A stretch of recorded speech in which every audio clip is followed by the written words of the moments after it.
Kenapa kita ingin berubah? Saya sepakat tadi ya. Jika Anda ingin merubah style atau gaya hidup atau memprediksi persoalan ke depan, Anda harus punya jiwa yang kreatif ya. How to create. Nah, ini salah satu pendekatan. Nah, saya melihat ada 3 buku bagus. Sebelum saya akan melihat cara pandang ya, cara pandang. Next terus ya. Cara pandang ini tentunya akan membuat kita juga merubah, melihat koperasi juga berubah, melihat UMKM juga berubah. Intinya kita berpikirnya sudah tidak linear, tidak bicara pemikiran yang sifatnya 1+1 mengembangkan UMKM ya sama dengan 2 gitu ya, tapi lebih komprehensif, 1+1 sama dengan 7 atau creating value. Jadi UMKM harus punya create value ya. Misalnya UMKM, kita bicara UMKM di tourism, pariwisata gitu ya, UMKM di sektor produknya ya, banyak sekali value-value yang harus kita create. Misalnya UMKM yang mengelola desa dan seterusnya. Nah, inilah kita harus berubah. Oke, lanjut. Oleh karena itu, sebelum saya meyakinkan cara pandang yang saya anggap ini cocok dengan pola SDGs, karena saya menganggap krisis pandemik, krisis ekonomi, dan krisis iklim ya, climate change, itu akan besar sekali terhadap keberadaan ekonomi, keberadaan aktivitas UMKM ya.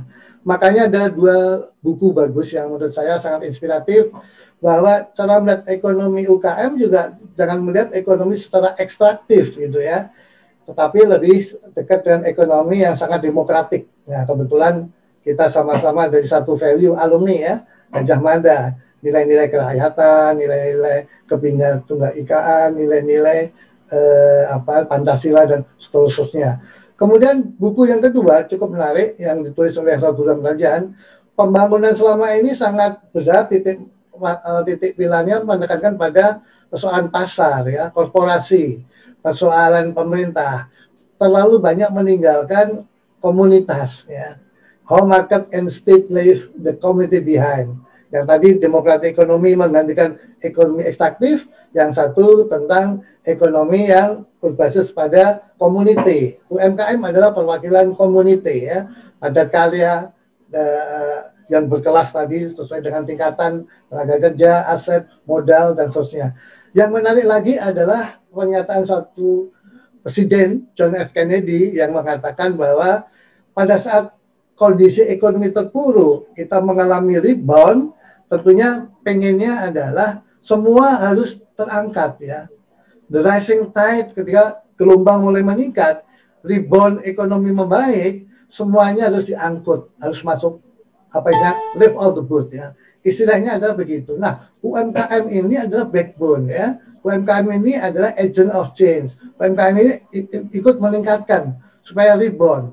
Kita punya stimulus ekonomi, apa kesehatan, apa ekonomi, ataupun stimulus-stimulus korporasi, insentif dan seterusnya, harusnya mengangkat semuanya. Nah, UMKM yang 60% tadi yang dikatakan Pak Menteri Perhubungan adalah backbone-nya ekonomi membaik. Nah, itu saya melihat 3 buku ini sebagai satu stimulus saya bahwa mari kita resetting cara melihat UMKM ya, cara melihat BUMD, cara melihat koperasi, bahwa kita settingnya berubah. Next, lanjut. Nah, kenapa setting itu berubah? Karena kita sepakat ya, ekonomi tadi kontraksi, semua terdisrupsi dari sisi tidak ada mobilitas barang, tidak ada transportasi, tidak ada aksesibilitas, konektivitas, semua lock in, sehingga supply side-nya terdisrupsi, demand-nya akibatnya terdisrupsi, semuanya mengalami kontraksi. Nah, itu pun negara mengalami persoalan adalah persoalan pandemik, persoalan kontrol pada pandemik ya. Di mana kita ngegasnya, di mana kita harus ngeremnya, semuanya adalah di situ. Nah, inilah yang membuat kita tidak pasti. Nah, UMKM nanti ada yang terpengaruh akibat disruptif ekonomi ini, kontraksi ekonomi ini. Baik yang di Amerika, Tiongkok, Singapura, Korea, semuanya mengalami rebound ya. Ada yang rebound positif, ada yang rebound jalan di tempat, ada yang belum rebound sama sekali. Nah, next, lanjut. Nah, tadi saya mengatakan, kalau kita nggak mengembangkan UMKM dengan baik, nah kita akan mengalami apa yang disebut gelombang yang paling berat, ada gelombang di climate change ya.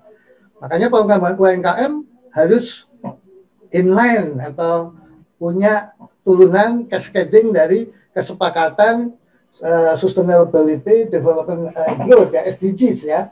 Kita sepakat di 2045 bahwa bagaimana kita tidak akan mengalami krisis climate change atau resesi atau COVID. Sehingga disitulah kita harus melihat bahwa persoalan UMKM tidak hanya bicara number, tidak hanya bicara growth, tidak hanya bicara value added, tapi bagaimana sustainable nggak?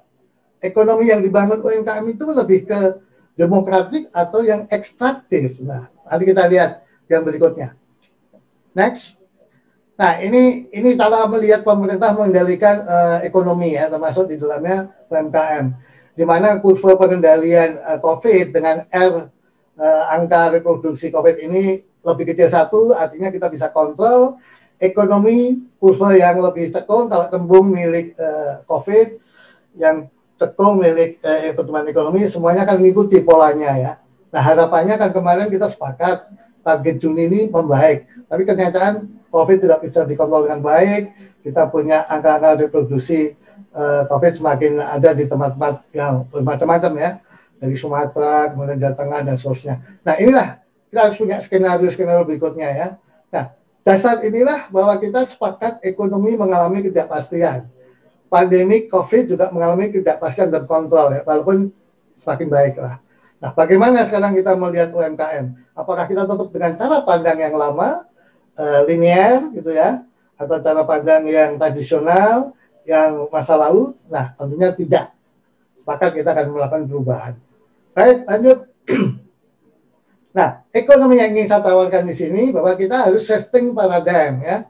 Koperasi, UMKM, ataupun BUMDes, Balkondes, atau KUD, atau semuanya bicara ekonomi yang bergeser dari ekstraktif kepada yang lebih demokratif.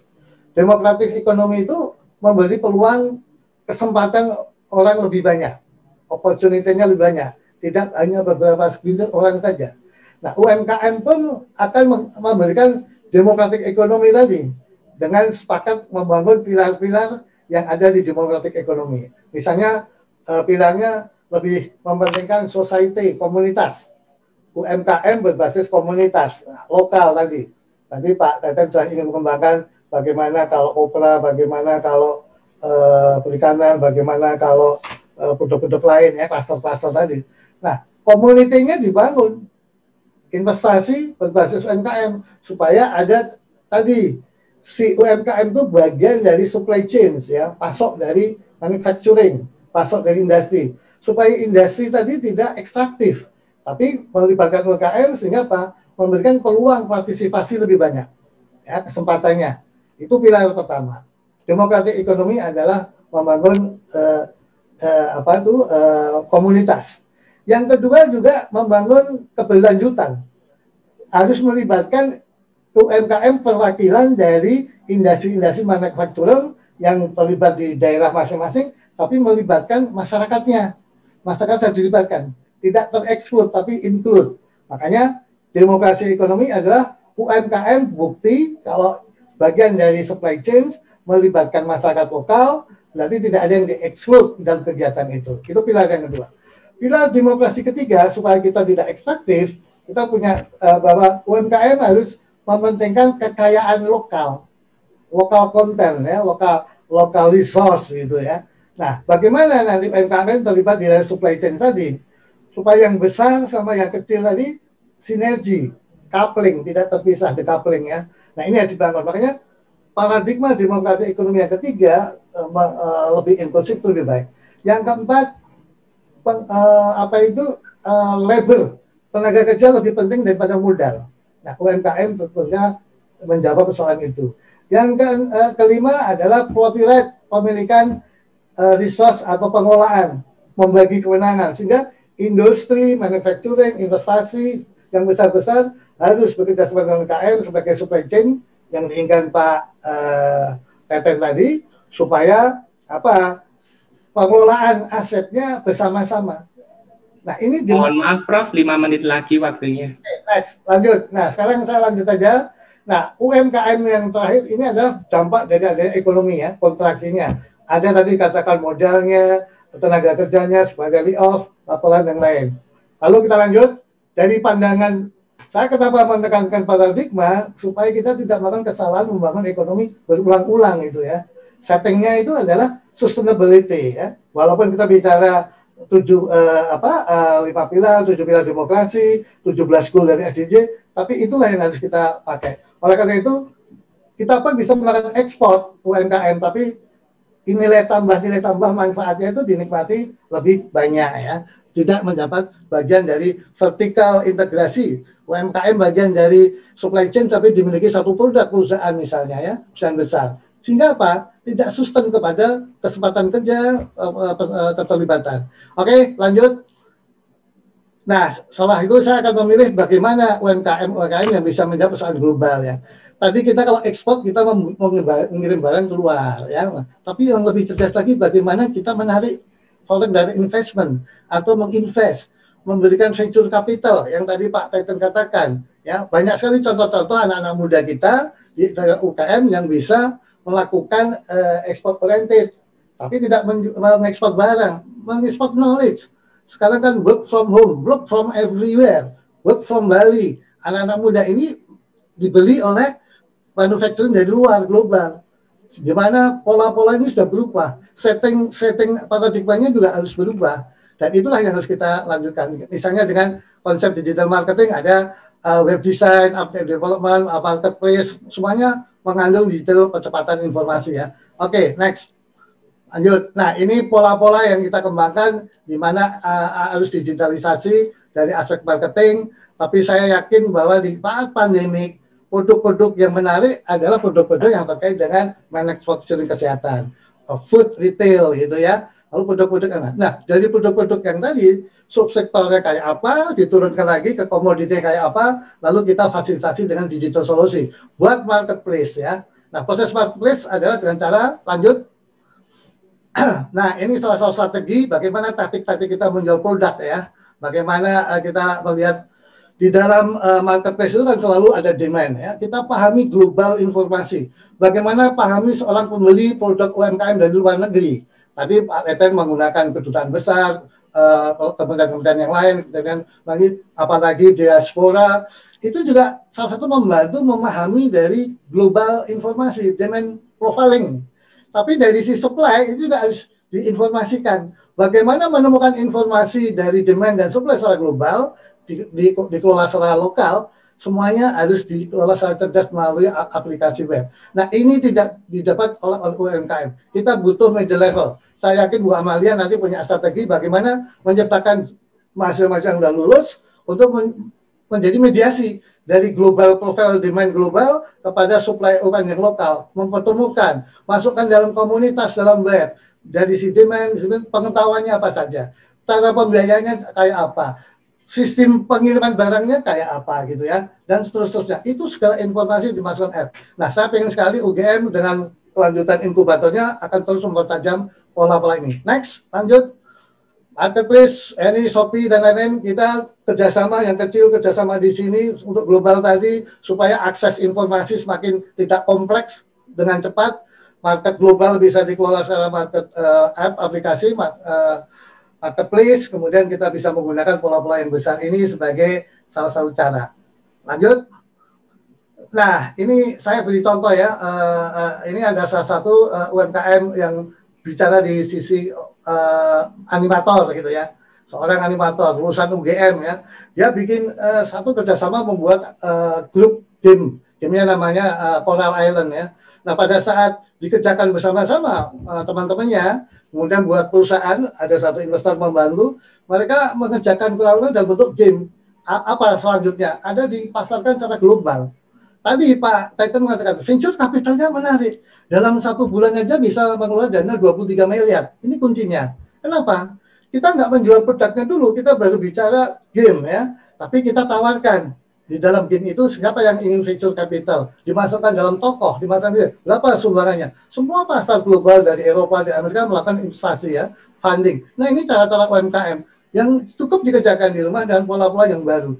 Digitalisasi, kreatif ekonomi, ya, creating value, itu sebenarnya adalah pola-pola yang harus dikembangkan dalam pengembangan UMKM masukkan dalam kurikulum di Universitas Gadjah Mada. Next, lanjut.